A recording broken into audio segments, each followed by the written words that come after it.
ดีพี่น้องปองปายพอๆกันคือเก่าเต่าคำบูวานหน้าพี่น้องซอยกดไลค์กดแชร์กันเด้อพี่น้องปองปายทั้ง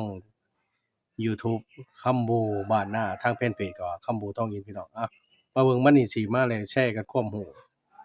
เฮ็ดจังได๋สิได้กินบักพริกหึงๆนานๆสิซื้อบักพริกมาใหม่เป็นตุงเฮ็ดจังได๋สิได้กินหึงเด้อพี่น้องไปเบิ่งกันอ่าพี่น้องเมื่อเฮาได้บักพริกมาแล้วนี่ตัวนี้แก่แล้วพี่น้องเด้อนี่ตัวนี้แก่แล้ว ตัวนี้แกะยังบ่ทันแล้ว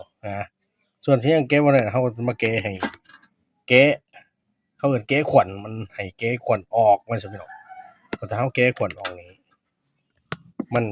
แยกมาห่อใส่ใบใส่หนังสือพิมพ์มันก็สิได้หึงนี่เป็นความรู้รอบตัวเด้อพี่น้องนี่เอามาแกะออกเลยแกะต้องจังซี่บ่ได้เด้อพี่น้องนี่มันยังติดอยู่นี่มันก็สินั่งยังเน่าอยู่เห็นบ่นี่เฮาต้องแกะออกให้มันเบิดโดดอันนี้นี่เด้อพี่น้องเด้อแกะมันเบิดทิ่มพิษบ่ได้พี่น้องนี่แกะมันเบิดนี่ ถ้าตัวใดมันขวัญมันเริ่มสีเน่าๆจังซี้เราก็แยกออกแต่ตัวมันเน่านี่แยกไปใส่อีกเอากระตาหนึ่งนี่เนาะนี่แต่มันเน่าเราก็แยกเพราะว่าส่วนนี้หั้นเราได้กินใบไปซั่นตัวที่มันอยู่ในกระตานี่มันได้กินเทิงเราก็ไปห่อใส่กระดาษเจียหนังสือพิมพ์หรือกระดาษหนังสือพิมพ์บ่ได้พี่น้องเอ้ยแกะต่อไปให้มันแล้วเบิ่งนำกันนี่ความรู้รอบตัวของชาวบ้านพี่น้องแบบบ้านๆคนที่ได้ประสบการณ์มาเพิ่นก็มาแชร์ก็มาเรียนรู้เบิ่งให้มันได้ความรู้พี่น้องเบิ่งให้มีทิศบางคนเอาซื้อบักพริกมาก็บ่ได้แกะไปใส่ตู้เย็นแต่สุดท้ายพี่น้องบ่ได้กินเหิงในครอบครัวนั้นน้อยเน่าก็เสียดายพี่น้องและอีกอย่างฤดูฝนนี่โอ้ยยากเด้พี่น้องเพราะว่าฤดูฝนนี่พริกมันบางคนปลูกบ่เป็นนี่มันก็เน่าสิซื้อมาหลายก็บ่ได้เน่าสิซื้อมาน้อยก็ย้านบ่พอกินนั่นเด้พี่น้องบางเทื่อเราบ่ได้อยู่ในเมืองในนาบางคนอยู่ในเมืองในนาบัดเฮ็ดเหตุการณ์หรือว่าเฮ็ดเวียกเฮ็ดงานนี่บ่มีเวลาก็เอาความรู้นี่ไปใช้เด้อพี่น้องเด้อหมุนใส่นำกันเพราะว่าของพวกนี้มันเป็นความรู้เฉพาะตัวเด้อพี่น้องนี่แกะตรงขวัญออกให้เบิดเด้อพี่น้องนี่ถ้าเราแกะแล้วมันเน่านี่เราก็ไปแยกตัวที่มันเริ่มเน่าครึ่งหนึ่งจังซี้ก็กินก่อนว่าซั่นซะอย่ากินก่อนตัวใดที่มันเน่ายังบ่ทันเน่ามันสดๆจังซี้เราก็ไปกินน้ำหลังแบ่งใช้มันจั่งบ่เสียหายก็เว้าง่ายบ่เสียบ่เปลืองเงินว่าซะซื้อมันกลุ่มนี่มันเริ่มเน่าอยู่พี่น้องขวัญมันเริ่มเน่าสินี่ๆๆเห็นบ่มันเน่าจั่งซี้เราก็แยกอีกต่างหากตัวเน่ากับบ่เน่าต้องแยกกันเด้ตัวบ่เน่านี่ตัวมันสดแน่เราก็เอาไว้อีกแบบหนึ่งห่อใส่หนังสือพิมพ์นี่ตัวนั้นเน่าๆเห็นบ่นี่กดจั่งซี้เราก็แยกไว้ใส่จั่งซี้นี่ตัวนี้สิได้กินง่ายหรือว่าเราปรุงแบบ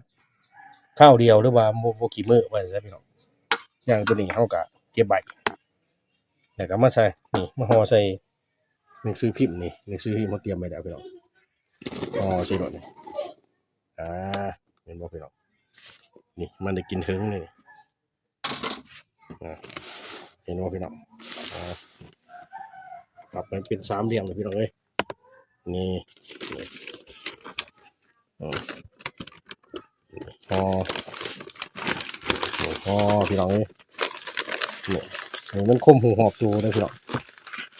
เบิ่งห่อไว้ก็เอายางรัดแล้วเอาเข้าตู้เย็นไว้เพื่อพี่น้องไปนำใช้เด้อพี่น้องเด้อมาความรู้ที่สองพี่น้องมันสิได้ความรู้สองอย่างพี่น้องนี่เอาสามมาคนใดที่แบบว่าหลงพี่น้องสมมุติว่าญาติพี่น้องมาเรือนได้ลงมาเข้าว่าเข้าบ่พอเอาง่ายๆว่าเข้าบ่พอแบบว่ายามเพลหรือว่ายามงานแบบว่าเรานึ่งแล้วหรือว่าเราบ่ได้มานี่ถือว่าเข้าบ่พอจั่งซั้นเป็นสมมุติเป็นข้าวเหนียวเนาะบ้านนอกคอกนานี่ลูกทุ่งข้าวเหนียวว่าซั่นซะเอาเข้ามาก่อนพี่น้องมาเทใส่ชามหลังจากนั้นน่ะเราเทใส่ชามปริมาณของข้าวสมมุติเราว่าจักถ้วย2 3ถ้วยหรือ3 4ถ้วยเราไปอาจสิเสียงประกอบดังแหน่พี่น้องต้องต้มน้ำร้อนน้ำนี่ร้อนแต่ว่าบ่ให้ร้อนถึงพดนะพี่น้องให้ร้อนส่ำหนึ่งเราก็มาเทใส่นี่น้ำนี่เอามาเทใส่ข้าวนี่นะพี่น้องเทให้มันขึ้นเป็นสมมุติว่าข้าวนี่ประมาณให้มันท่วมข้าวนะพี่น้อง รวมแล้วทิ่มไว้ประมาณ4-5เด้อ4-5นาทีน้ำนี่จำไว้ว่าต้องร้อนเด้อพี่น้องน้ำบ่ต้องร้อนแบบต้มพดบ่ต้องให้เดือดแค่มันร้อนซื่อๆเฮามาเทใส่ข้าวนะพอได้คือลงหรือบ่ลืมมาข้าวเพราะว่าข้าวเหนียวหั่นส่วนหลายสิก่อนสินึ่งนี่ต้องมาทิ่มไว้น่ะถ้าเป็นข้าวเก่าต้องทิ่มไว้เป็นชั่วโมงหรือ2ชั่วโมงแต่อันนี้บ่ต้องมาทิ่มไว้แบบใช้เวลาคราวเดียวนะครับเพราะว่าญาติพี่น้องมากระทันหันหมู่พวกมาเฮือนว่าซั่นซะสิลงมาเข้าว่าซั่นซะพอใส่เข้าจังซี่แล้วก็ต้มน้ำมาให้มันส่ำร้อนแต่บ่ต้องพดมาเทใส่ให้มันท่วมเข้าเด้อพี่น้องเด้อให้มันท่วมเข้าส่ำนี้ทิ่มไว้สัก4-5นาที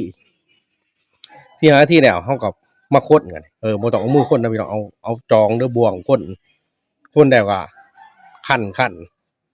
หรือว่าซาวก็ได้เอาบ่วงซาวก็ได้ย้านว่ามันร้อนเกินนั่นน่ะซาวเทน้ำทิ่มเทจนว่าน้ำเมือกมันออกเบิดเด้อพี่น้อง